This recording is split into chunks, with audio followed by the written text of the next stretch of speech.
그가 우리의 육신을 먹이시고 우리의 영혼을 먹이십니다. 오늘은 그 두 번째 말씀, 여호와께서 어떤 목자이시기에 양들에게 부족함이 없는가? 목자가 양을 인도하시기 때문입니다. 첫째로 목자는 양을 인도하시고 지키시는 분이십니다. 목자가 양을 먹이시지요. 그런데 팔레스타인 지역은 양이 먹을 만한 풀이 넉넉한 곳이 아닙니다.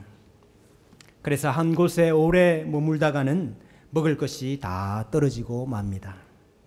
그래서 목자는 목초지를 찾아다녀야 합니다. 오늘은 이곳, 내일은 저곳, 양들을 이끌고 다녀야 합니다. 그렇게 목초지를 찾아서 때로는 먼 거리를 이동해야 할 때도 있습니다. 때로는 거친 들판을 지나고, 때로는 메마른 땅을 지나고, 때로는 깊은 계곡을 통과해야 할 때도 있습니다. 그래서 오늘 4절 말씀에 보니까 내가 사망의 음침한 골짜기로 다닐지라도 해를 두려워하지 않을 것은 주께서 나와 함께 하심이라. 주의 지팡이와 막대기가 나를 안위하시나이다 그랬습니다. 팔레스타인의 밤은 길고 춥습니다. 들짐승들이 언제 어디서 나올지 모르는 그 골짜기에서 밤을 보내야 하는 경우도 있습니다. 양들은 작은 소리에도 깜짝깜짝 놀라서 음메 울어댑니다. 어두컴컴한 길을 걷다가 때로는 구덩이에 빠지기도 합니다. 이렇게 사망의 음침한 골짜기를 걸을 때가 있습니다. 그럼에도 불구하고 양들에게 부족함이 없는 이유가 있습니다. 주께서 나와 함께 하심이라. 목자께서 양들을 떠나지 않습니다. 주의 지팡이와 막대기가 나를 안위하시나이다. 목자께서 지팡이와 막대기를 가지고 양들을 인도하십니다.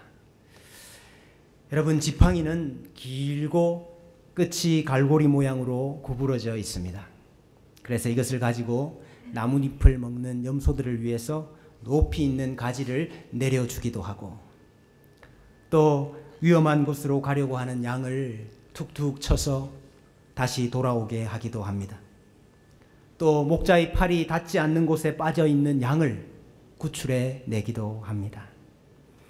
목자의 팔은 짧지만은 그 짧은 팔을 길게 만들어주는 것이 바로 이 목자의 지팡이입니다. 그래서 양들을 인도하시지요. 목자의 또 다른 도구인 막대기, 이 막대기는 지팡이의 절반 정도 되는 길이입니다. 이것은 주로 단단한 나무 뿌리로 만드는데 그 끝이 뭉툭한 구근의 뿌리를 그대로 살리는 경우가 많습니다. 이것은 주로 무기로 사용을 합니다. 이리를 쫓아내거나 사자나 곰을 만났을 때에 싸울 때 사용을 합니다. 지팡이로는 인도하시고 막대기로는 지키십니다. 사망의 음침한 골짜기를 걸을 때가 있지만은, 또 양이 스스로 자신을 지킬 그 무엇이 없지만은, 목자는 양들이 짐승의 밥이 되지 않도록 하기 위해서 그들을 인도하고 보호하십니다. 여러분, 우리 앞에 늘 푸른 초장, 쉴만한 물가가 있는 것이 아닙니다. 2016년 사망의 음침한 골짜기를 걸어오신 양들도 있으실 것입니다. 사망의 두려움이 있었고, 또 끝이 보이지 않는 골짜기로 떨어지기도 하고, 사방에서 우리를 노리고 있는 들짐승들을 만나기도 했습니다. 때로 우리는 두려워하기도 하고 걱정하기도 하고 또 원망하고 불평하기도 했습니다. 그러나 하나님께서 우리를 그렇게 광야 길로 인도하실 때가 있습니다. 이스라엘 백성들을 40년 동안 광야에서 훈련시키셨듯이 말입니다. 평탄한 길을 갈 때는 목자의 지팡이를 느낄 수가 없습니다. 그러나 죽음의 그림자가 드리워진 골짜기를 지날 때 비로소 그 지팡이의 위로를 깨닫게 됩니다. 안전할 때는 목자의 막대기를 느낄 수가 없습니다. 그러나 이리와 곰을 만나면 목자의 막대기가 얼마나 힘이 있고 능력이 있는가 하는 것을 깨닫게 됩니다. 그렇게 우리는 사망의 음침한 골짜기를 걸으면서 목자를 더 많이 알아가고 더 많이 의지하게 되는 것이지요. 골짜기를 지나면서 두려워하고 계신 분들이 있으십니까? 두려워하지 마시고 주님을 더 많이 의지하시고 주님을 더 많이 사랑하시는 양들이 되시기를 바랍니다. 둘째로 목자는 양을 인도하시고 지키실 뿐만 아니라 잃어버린 양을 찾고 찾으시는 분이십니다.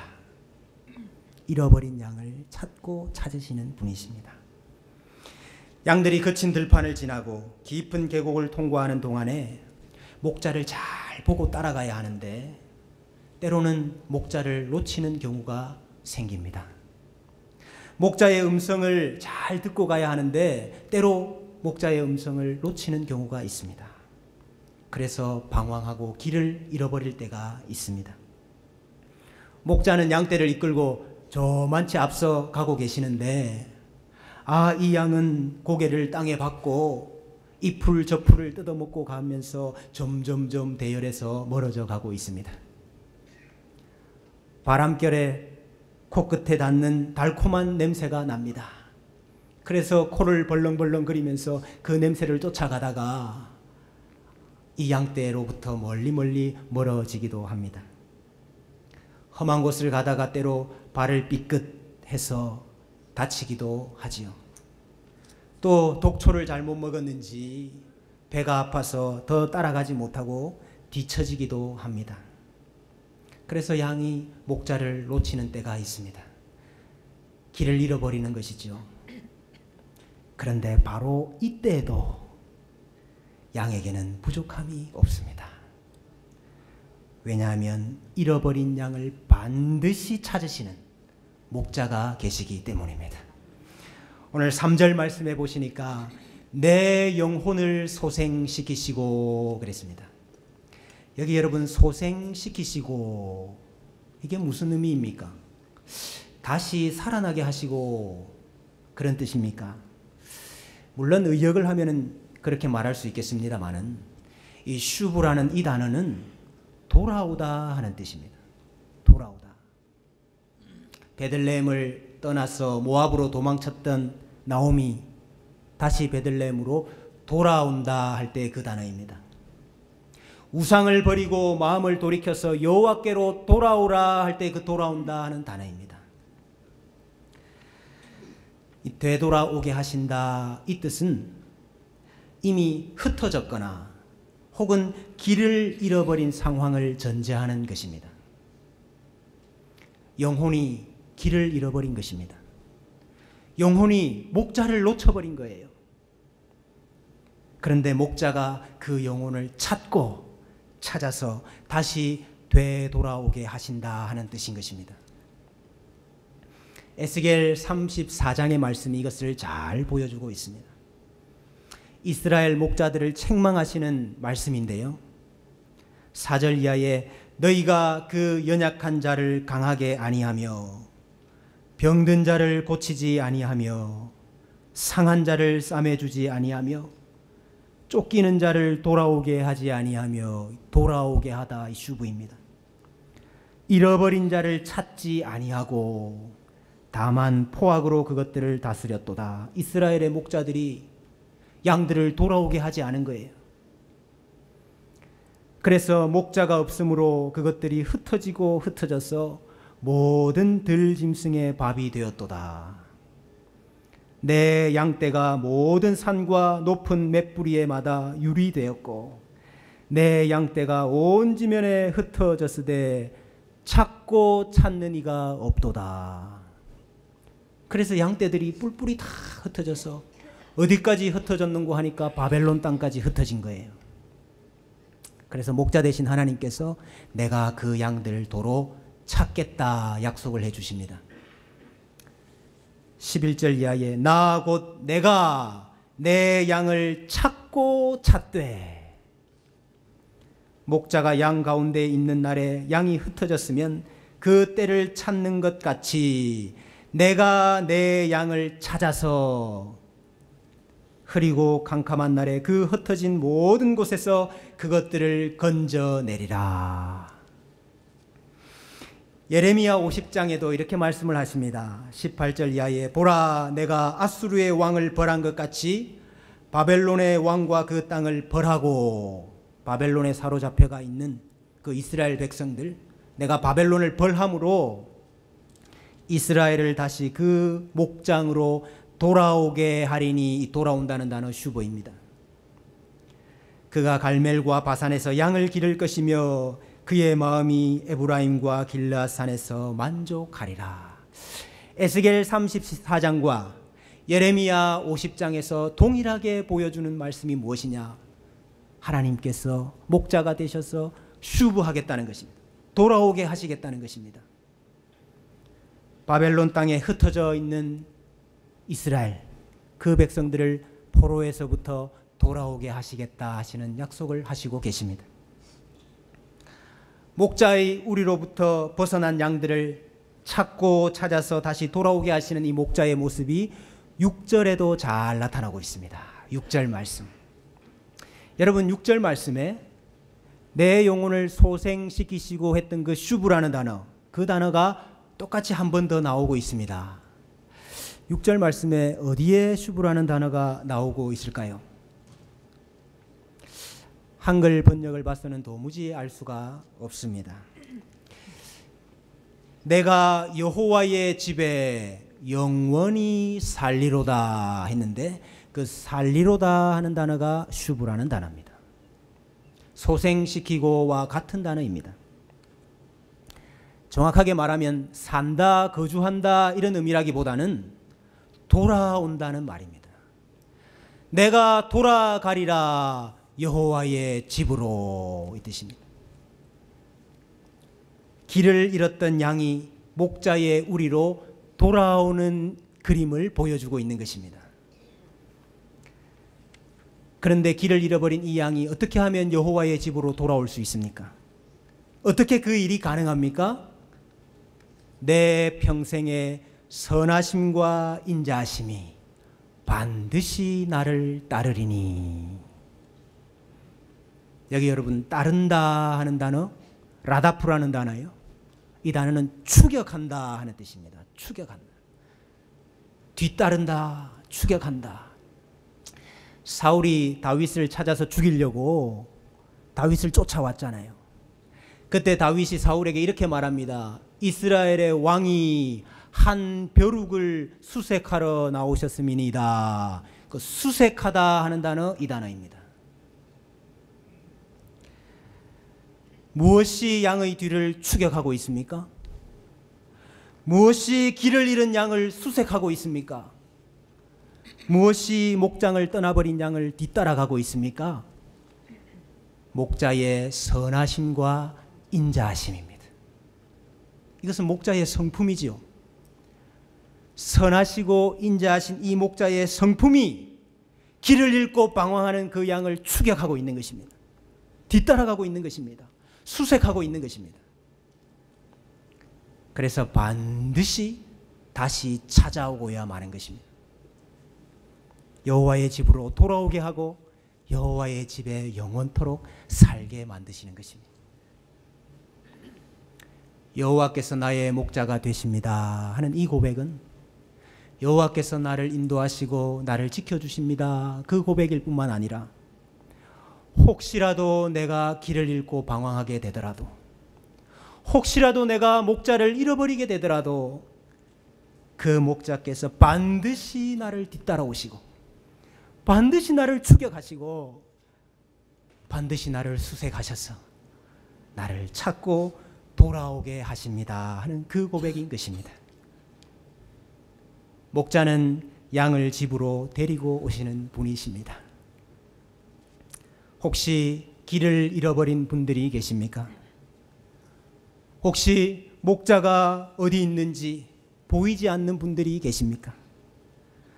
사방을 살펴봐도 목자는 보이지 않고 여기가 어딘지 모르겠고 그래서 그냥 울고 싶어라 그러신 분들이 계십니까?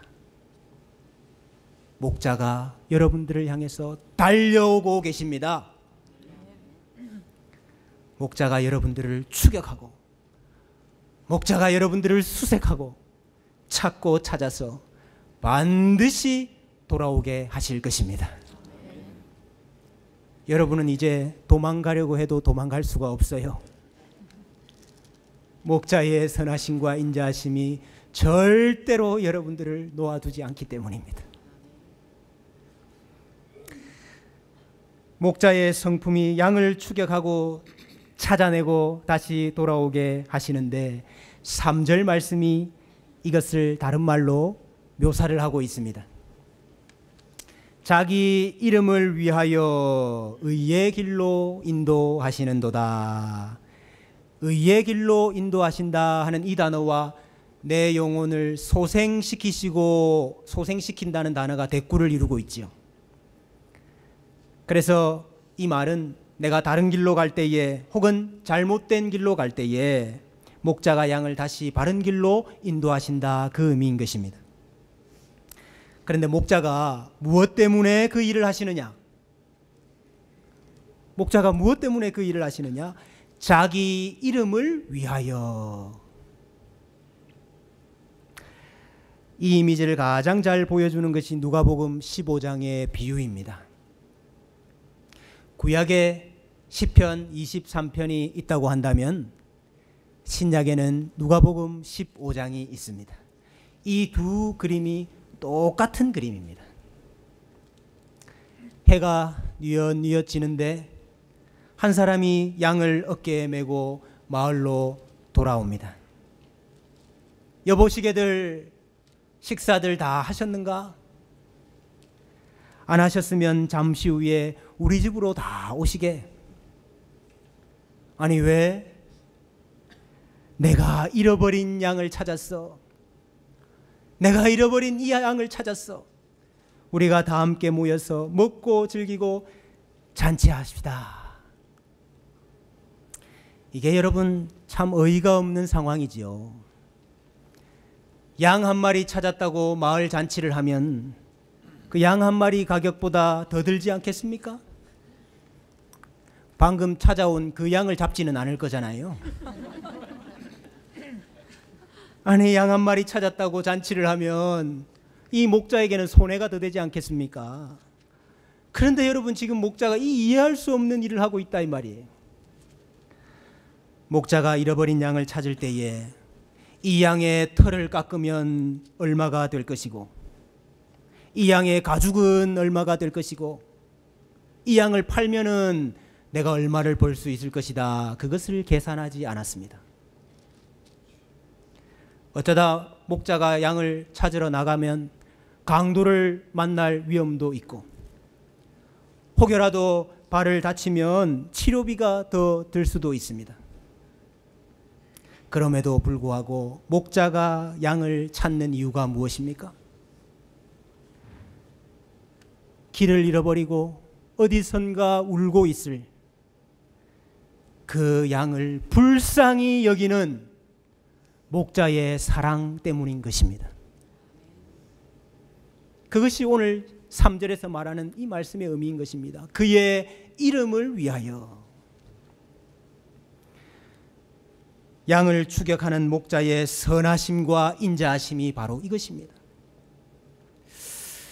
여러분 2016년 한 해 동안 여러분이 때로는 하나님께 영광을 돌리고 하나님을 기쁘시게 하신 일도 있었을 것이요. 때로는 하나님의 마음을 아프게 하고 성령을 근심케 하고 또 교회에 아픔을 준 일도 있었을 것입니다. 만약에 하나님께서 이것을 대차 대조표로 만드셔서 정산을 하신다면 여러분들을 구원한 것이 하나님께 이익이 되겠습니까? 손해가 되겠습니까? 하나님이 지금까지 여러분을 먹이시고 입히시고 인도하시고 지키셨는데 그 하나님께 여러분들이 한 일이 이익이 되겠습니까? 손해가 되겠습니까? 근데 하나님은 우리를 그렇게 생각하지 않으십니다. 그것과 상관없이 하나님께서 여러분을 찾고 찾으시는 이유는 여러분들이 가치가 있는 양이기 때문이 아닙니다. 여러분들이 목자에게 얼마만큼 이익이 되기 때문이 아닙니다. 하나님의 성품이 여러분들을 포기할 수가 없기 때문인 것입니다. 하나님의 사랑이 여러분을 잃어버릴 수가 없기 때문인 것입니다. 목자가 양을 찾아서 다시 데리고 올 때에 야 이놈의 띠 어쩌다가 길을 잃어가지고 내가 너를 찾는다고 이 고생을 하고 그러면서 질질 끌고 오지 않았습니다. 목자가 양 한 마리를 찾았다고 즐거워하면서 어깨에 메고 왔어요. 어깨에 메고. 그러면서 벗과 이웃을 불러서 잔치하는 장면이 시편 23편 5절인 것입니다. 내게 상을 차려주시고, 이 상은 잔치상입니다. 기름을 내 머리에 부으셨으니 잔치집에 귀한 손님이 오면은 그 손님을 맞을 때에 머리에 기름을 붓습니다. 이것은 영접한다는 뜻입니다. 내 잔이 넘치나이다. 잔치의 즐거움이지요. 이 집은 잃은 양을 도로 찾아서 잔치하고 있는 목자의 집인 것입니다.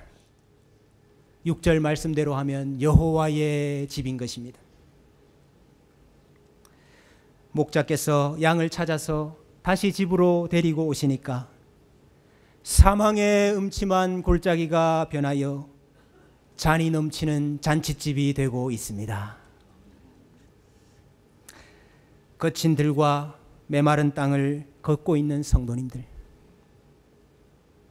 어둡고 깊은 계곡을 통과하고 있는 우리 성도님들, 아무리 둘러보아도 목자가 보이지 않아서 울고 있는 우리 성도님들, 목자께서 여러분들을 반드시 찾으셔서 다시 돌아오게 하실 것입니다. 사망의 음침한 골짜기가 변하여서 잔이 넘치는 잔치집이 되게 하실 것입니다. 황무지가 변하여서 꽃이 피는 동산이 되게 하실 것이고, 마른 땅에 샘물이 터지고 사막에 물이 흐르는 역사가 일어날 줄로 믿습니다. 우리는 다 양 같아서 그릇 행하여 각기 제 길로 갔다고 했습니다. 선한 목자가 되신 예수님께서 각기 제 길로 흩어져 버린 양들을 보셨어요.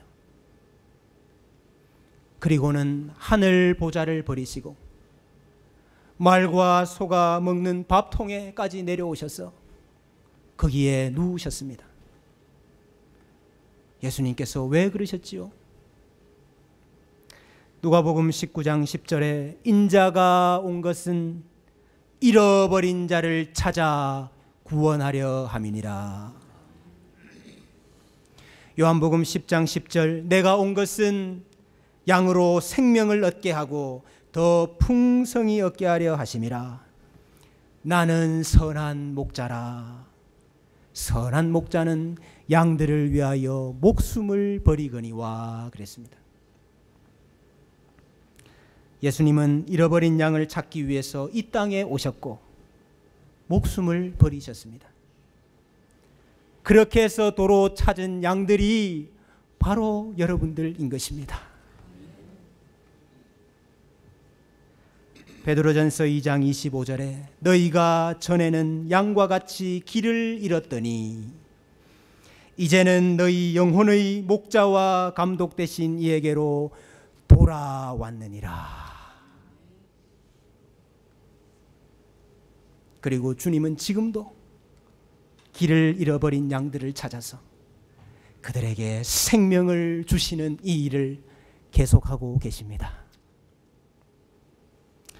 내 평생의 선하심과 인자하심이 반드시 나를 따르리니 내가 여호와의 집에 영원히 살리로다. 이것이야말로 양의 행복이 아니겠습니까? 성탄의 계절, 이 행복을 마음껏 누리시고 이 행복을 증거하시는 행복한 양들이 되시기를 주님의 이름으로 축복합니다. 기도하겠습니다.